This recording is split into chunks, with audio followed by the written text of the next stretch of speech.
dari Riko di Jakarta. Pertanyaannya seperti ini. Saya sering dengar bahwa perjanjian lama dan baru adalah satu kesatuan, yaitu Alkitab. Tetapi kenapa terlihat Allah berbeda di perjanjian baru dan lama sehubungan dengan peraturan hidup? Di perjanjian lama ada hukum-hukum, sedangkan di perjanjian baru hanya hukum kasih saja. Mohon penjelasannya, Pendeta. Silakan, Pendeta. Terima kasih Saudara Riko di Jakarta yang mengatakan saya sering dengar. Jadi saya usulkan selain sering mendengar, saya percaya Saudara Riko juga sering membaca. Jadi kita dengar dan kita membaca. Sebab dengan membaca kita bisa memastikan apa yang kita dengar.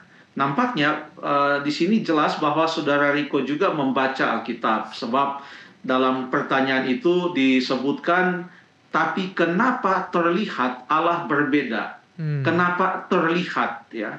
Ini hanya terlihat tapi mungkin tidak berbeda. Jadi dari pertanyaannya saya percaya Saudara Riko ini percaya bahwa tidak berbeda, hanya terlihat. Allah berbeda di perjanjian baru dan perjanjian lama sehubungan dengan peraturan hidup. Di perjanjian lama ada hukum-hukum, ini masih pertanyaan. Mungkin tolong dibacakan sekali lagi pertanyaannya, bagian akhir pertanyaannya. Baik, Pendeta. Di perjanjian lama ada hukum-hukum, sedangkan perjanjian baru hanya hukum kasih saja. Terima kasih. Di perjanjian baru hanya ada hukum kasih saja. Apakah hukum kasih ini tidak ada dalam perjanjian lama? Apakah hukum kasih ini adalah unik atau unik khusus hanya untuk di perjanjian baru? Kita baca beberapa ayat dalam perjanjian lama. Yang pertama kita baca di dalam Ulangan pasal yang ke-6 ayat yang ke-5. Silahkan Ulangan pasal yang ke-6 ayat yang ke-5. Bunyinya demikian. Kasihilah Tuhan Allahmu dengan segenap hatimu, dengan segenap jiwamu, dan dengan segenap kekuatanmu. Terima kasih. Kasihilah Tuhan Allahmu dengan segenap hatimu, dan dengan segenap jiwamu, dan dengan segenap kekuatanmu. Lalu kemudian kita baca di dalam Imamat pasal yang ke-19 ayat yang ke-18. Imamat pasal yang ke-19. Imamat 19 ayat yang ke-18. Bunyinya demikian. Janganlah engkau menuntut balas dan janganlah menaruh dendam terhadap orang-orang sebangsamu, melainkan kasihilah sesamamu manusia seperti dirimu sendiri. Akulah Tuhan. Kasihilah sesamamu manusia seperti dirimu sendiri. Jadi dalam Alkitab Perjanjian Lama ada kasihilah Tuhan Allahmu dengan segenap hatimu, dengan segenap jiwamu, dengan segenap akal budi, dengan segenap kekuatanmu. Itu dikatakan di dalam Ulangan 6 ayat yang ke-5. Ada juga kasihilah sesamamu manusia seperti dirimu sendiri. Jadi perintah kasih itu bukan hanya ada di perjanjian baru, tapi perintah kasih itu ada juga di perjanjian lama. Makanya di dalam perjanjian baru, kalau kita baca di 1 Yohanes pasal yang kedua ayat yang ke-7, 1 Yohanes pasal yang kedua ayat yang ke-7. Oke. Sudah ditemukan ayatnya, 1 Yohanes pasal yang kedua ayat yang ke-7. Saudara-saudara yang kekasih, bukan perintah baru yang kutuliskan kepadamu, melainkan perintah lama yang telah ada padamu dari mulanya. Perintah lama itu ialah firman yang telah kamu dengar. Jadi bukan perintah baru tetapi perintah lama. Sudah ada. Tapi bukan hanya perintah lama.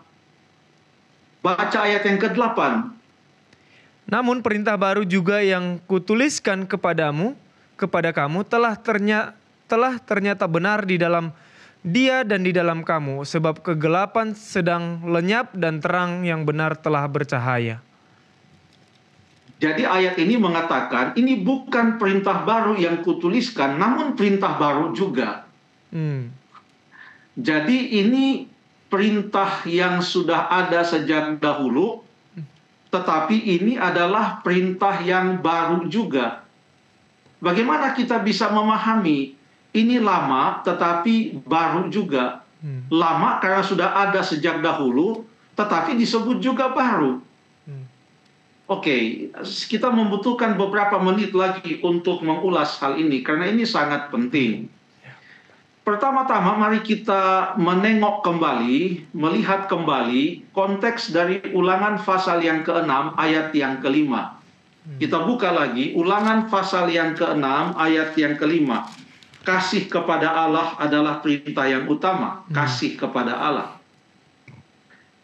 Itu Ulangan yang ke-6 ini adalah keterangan setelah ke-10 firman itu disampaikan di dalam Ulangan pasal yang ke-5.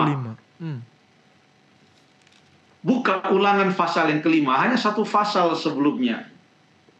Itu tentang ke-10 firman yang diulangi kembali oleh Musa. Diulangi kembali menjelang orang-orang Israel akan masuk ke tanah Kanaan. Diulangi dari apa yang telah disampaikan pada waktu mereka baru keluar dari tanah Mesir. Itu ada di Keluaran pasal yang ke-20. Jadi konteks dari kasihilah Tuhan Allahmu dengan segenap hatimu, segenap jiwamu, segenap kekuatanmu. Itu konteksnya adalah sehubungan dengan 10 perintah Allah. Itulah sebabnya pada waktu Tuhan Yesus ditanya, mana perintah yang paling utama?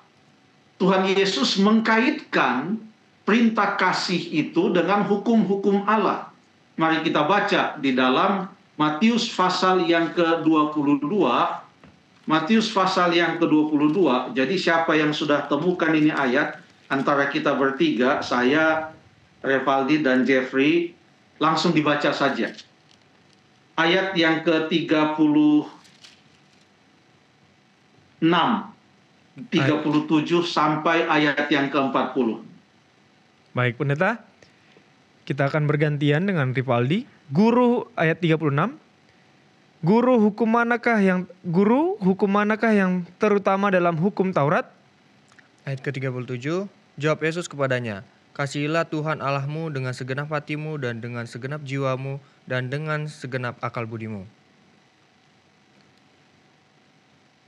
Itulah hukum yang terutama. Itulah hukum yang terutama dan yang pertama. Dan hukum yang kedua yang sama dengan itu ialah kasihilah sesamamu manusia seperti dirimu sendiri.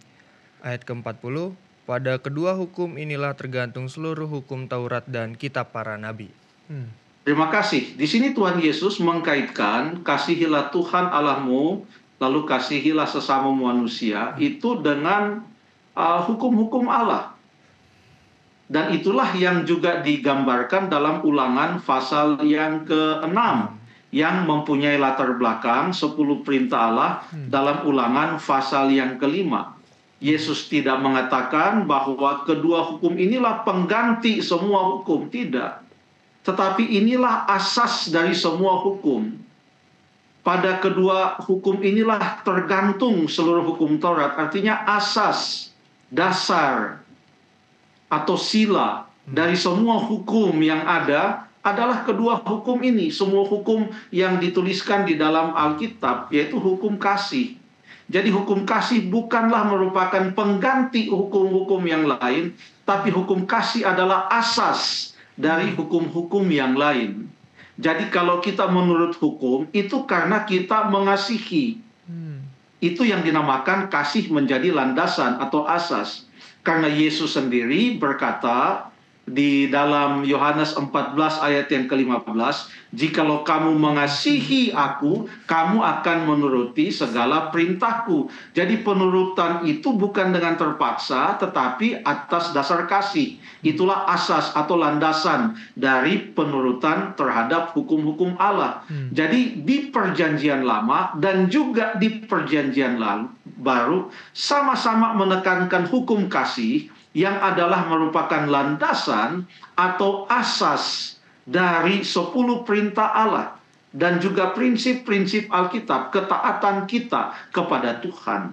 Kalau begitu, mengapa itu disebut sebagai, tadi sudah kita baca ayatnya, ini bukan perintah yang baru, tetapi ini adalah perintah yang baru juga. Kenapa disebut demikian? Mari kita baca konsepnya, di mana ada konsep kaitan antara kasih dengan perintah-perintah Allah atau hukum-hukum Allah. Kita baca suatu ayat yang terdapat dalam Ibrani pasal yang ke-8, ayat 8 sampai ayat yang ke-10. Ibrani pasal yang ke-8, ayat 8 sampai ayat yang ke-10. Silahkan. Ibrani 8 ayat Langsung baca, ya. Ibrani 8 ayat 8, sebab ia menegur mereka ketika ia berkata, sesungguhnya akan datang waktunya, demikianlah firman Tuhan, aku akan mengadakan perjanjian baru dengan kaum Israel dan dengan kaum Yehuda, bukan seperti perjanjian yang telah kuadakan dengan nenek moyang mereka pada waktu aku memegang tangan mereka untuk membawa mereka keluar dari tanah Mesir. Sebab mereka tidak setia kepada perjanjianku dan aku menolak mereka, demikianlah firman Tuhan. Maka inilah perjanjian yang kuadakan dengan kaum Israel sesudah waktu itu. Demikianlah firman Tuhan, aku akan menaruh hukumku di dalam akal budi mereka dan menuliskannya dalam hati mereka, maka aku akan menjadi Allah mereka dan mereka akan menjadi umatku. Terima kasih. Ayat ini sedang berbicara tentang perjanjian lama dan perjanjian yang baru. Tolong jangan disalah pahami, ini bukan sedang berbicara tentang Alkitab perjanjian lama dan Alkitab perjanjian baru, tetapi sedang berbicara tentang ikatan janji antara Allah dan umatnya. Ikatan janji yang dahulu dibuat antara Allah dengan umatnya di perjanjian lama, dan ikatan janji yang Allah buat dengan umatnya di zaman perjanjian baru. Jadi ikatan janji yang dahulu dan ikatan janji yang baru. Tetapi bukti dari ikatan janji itu atau janji-janji itu, jadi kalau ada ikatan janji, apa janjinya? Jadi janji-janji itu dituliskan di dalam 10 perintah Allah. Tetapi zaman dahulu 10 perintah Allah itu kan Allah tulis di 2 loh batu. Lalu kemudian itu disimpan dalam tabut perjanjian, tabut ikatan janji antara Allah dan umatnya pada saat itu. Sekarang tidak ada lagi 2 loh batu. Di mana itu ditulis? Kata Ibrani pasal yang ke-8 tadi, itu ditulis di dalam loh hati. Tapi yang ditulis adalah janji yang sama. Karena Allah sekali berjanji, dia tidak berubah. Janjinya tetap sama, ikatan janji tetap sama, tapi dahulu ditulis di 2 loh batu, sekarang ditulis di dalam loh hati. Jadi in a sense, dalam hal itu, walaupun itu lama, tetapi itu baru. Tetapi yang baru sudah ada sejak dahulu. Demikian juga dengan kasihilah Tuhan Allahmu dengan segenap hatimu dan lain sebagainya di Ulangan pasal yang ke-6. Itu dikatakan haruslah engkau mengikatnya sebagai tanda pada tanganmu, haruslah engkau menuliskan pada tiang pintu rumahmu, pada pintu gerbangmu. Sekarang ini di rumah-rumah orang Kristen, tidak semuanya di depan pintu gerbang di mana dituliskan 10 perintah Allah, dituliskan kasihilah Tuhan Allahmu. Di mana itu sekarang tertulis? Di dalam hati setiap umat Tuhan. Yang ditulis apa? Tetap sama. Karena itu bukan lagi ditulis di dalam 2 loh batu, tapi ditulis dalam hati, tetapi ikatan janji itu tetap sama. Terima kasih.